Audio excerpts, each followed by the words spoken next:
తేవ చేసుకునే వాళ్ళు తీసుకుంటారని దానికి ఇప్పుడు కేటాయించామనుకోండి టీడీపీ సహకరిస్తున్నారు అంటే కూటమి సహకరిస్తున్నారు మీరు రాజధాని చేస్తే మీకు ఖాళీ ఏర్పడుతుంది మళ్ళీ వేరు వాళ్ళకి ఇవ్వాలి టికెట్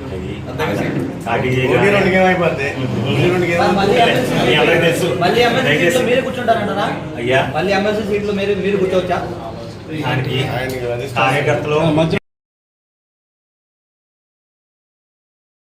విలేకరులని మరియు ఎలక్ట్రానిక్ మీడియా వారిని పిలిపించిన కారణం నాకున్న ఏవైతే వ్యక్తిగత సమస్యలు అవనివ్వండి లేదా నేను ఒక ఎమ్మెల్సీగా ఉండి కూడా ప్రజలకి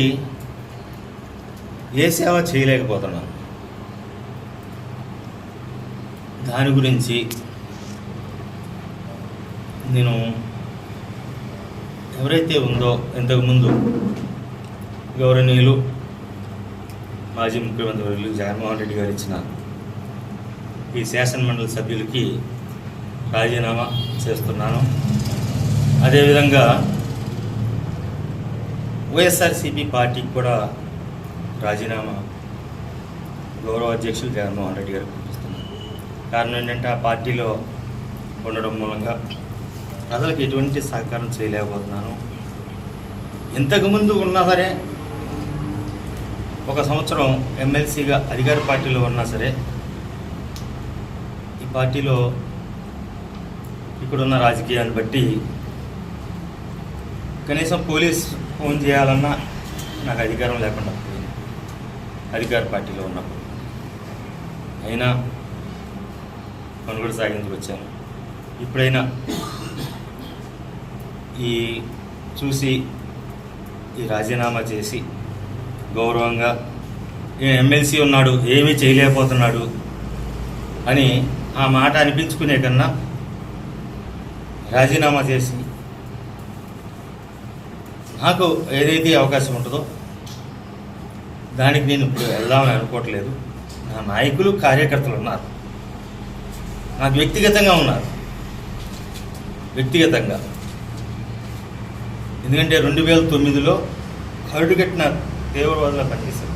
పుల్లేరు ప్రజలు ఏమన్నా బీసీ నాయకులు ఏమన్నా అగ్రవర్ణాలు ఏమన్నా 83 నుంచి ఒక్కసారి కూడా జనరల్ ఎలక్షన్లో గెలవకపోతే 2009లో ఒక బీసీ బిడ్డకు గౌరవించారు. అటువంటి నాయకత్వం ఉంది, వాళ్ళ మీద నమ్మకం ఉంది. వాళ్ళందరికీ న్యాయం చేయాలి. ఇప్పుడు రాజీనామా చేస్తాను. వాళ్ళందరి ఒపీనియన్ అడిగి వాళ్ళు ఎలా బాగుంటుందా అని నిర్ణయం తీసుకున్నాడు. నేను ఏం చేయాలో మీ అందరికీ కూడా మీడియా ముఖంగా నేను తెలియదు. ట్రీట్మెంట్ అది నన్ను మాట్లాడేది అధికార పార్టీగా ఇచ్చిన దానికి న్యాయం చేయాలా. నేను 2014లో నా సిట్టింగ్ ఎమ్మెల్యే తీసేసినప్పుడు నేను ఇండిపెండెంట్గా ఎందుకు వేయకూడదు?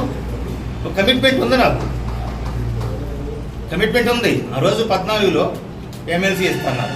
ఇవ్వకపోయినా సరే కమిట్మెంట్తో పనిచేస్తాను. ఇప్పుడు నాకు 19లో సీట్ ఇచ్చారు. లబ్ధి పొందిన వాళ్ళు కూడా న్యాయం చేయలేదు నాకు. అయినా 23 వరకు టీడీపీలో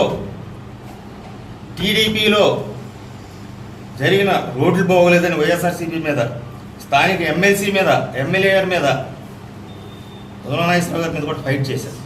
జగన్మోహన్ రెడ్డి గారు నా కష్టం చూసి సమకాలీకుడు అని చెప్పి ఆయన ఉంటే మనకి ఇంకా ఎదురుండదు అన్న ఉద్దేశం తీసుకెళ్ళినప్పుడు అదే పద్ధతి ప్రకారం కట్టుదిట్టమైన న్యాయంతో పగడ్బందీగా వైఎస్ఆర్సీపీ తరఫున పోరాడి చేశాను. కానీ ఆ గాలిలో ఎప్పుడున్న పరిస్థితి, ఈ నియోజకవర్గంలో ఎప్పుడున్న పరిస్థితి అయితే 95,000 పైన రావాలి మెజార్టీ. నేనున్నాను కాబట్టి 45,000 వచ్చింది. ఓకే, ఎంతకన్నా ఏమి లేదు సోదరులారా, చెప్పాను. దయచేసి ప్రయాణం ఎటువైపు మాత్రం మీకు పాత పార్టీ వైపు వెళ్తారా, చంద్రబాబు నాయుడు గారితో కలిసి వెళ్తారా ఆలోచిస్తా ఉన్నాను. ఓకే, నేను ఇంతకుముందు కూడా ఇప్పుడు పార్టీలు మారే లక్షణాలు లేవు. లాభం ఉన్నా, లబ్ధిపోయినా, 19లో ఓడిపోయినా, 14లో సీటు రాకపోయినా, అర్థమైనా 23 వరకు కూడా తన్నులు తిన్నాను నేను. ఇదే వైఎస్ఆర్సీపీ కార్యకర్తలతో 23 వరకు తన్నులు తిన్నాను. మార్కెట్ లీడర్ తన్నారు. అంత పగడ్బందీ పార్టీకి పనిచేశాను. తర్వాత 23 తర్వాత జగన్మోహన్ రెడ్డి గారి తరఫున ప్రజలందరికీ న్యాయం చేద్దాం వెళ్ళాను. నాకు న్యాయం జరగలేదు అక్కడ. కొల్లేరు ప్రజలకు న్యాయం జరగలే వెళ్ళిన సంవత్సరంలో. ఇక్కడ కార్యకర్తలకు న్యాయం జరగలే. అందుకని నేను విస్మరించుకుని తర్వాత నెక్స్ట్ కార్యకర్తలు ఉంటారు కదండి, తెలుగుదేశం కార్యకర్తలు ఉన్నారు, వైఎస్ఆర్సీపీలో నాకు అభిమానులు ఉన్నారు, వైఎస్ఆర్సీపీలో అభిమానులు ఉన్నారు, తెలుగుదేశం అభిమానులు ఉన్నారు, జనసేనలో అభిమానులు ఉన్నారు. కనుక వాళ్ళందరికీ ప్రతిరోజు ఫోన్లు వస్తున్నాయి. వాళ్ళతో మాట్లాడి ఆ నిర్ణయం ప్రకారం ఎలా అయితే బాగుంటుందని నేను అన్నింటిలో పోరాడాను. నేను మాత్రం ఒకేసారి ఒక పార్టీ మారాను. నేను సార్ గతంలో టీడీపీకి అన్యాయం చేసిందన్నారు, దీంట్లోకి వచ్చారు. మళ్ళీ టీడీపీకి నేను అన్యాయం నేను టీడీపీ నేను అన్యాయం చేశానని చేస్తానని మీకు కాదు కదండి, అన్యాయం అనలేదు అక్కడ. అలా కదండి, పదవీ కాలం పూర్తి కాకుండా పార్టీకి మారవలసిన అవసరం లేదు. పదవీ కాలం పూర్తి నేనేమన్నా కొంతకాలం గ్యాప్ ఇద్దాము. అభిమానులు ఎటు తిరిగితే వాళ్ళ వెనకాల నేను తిరుగుతానండి.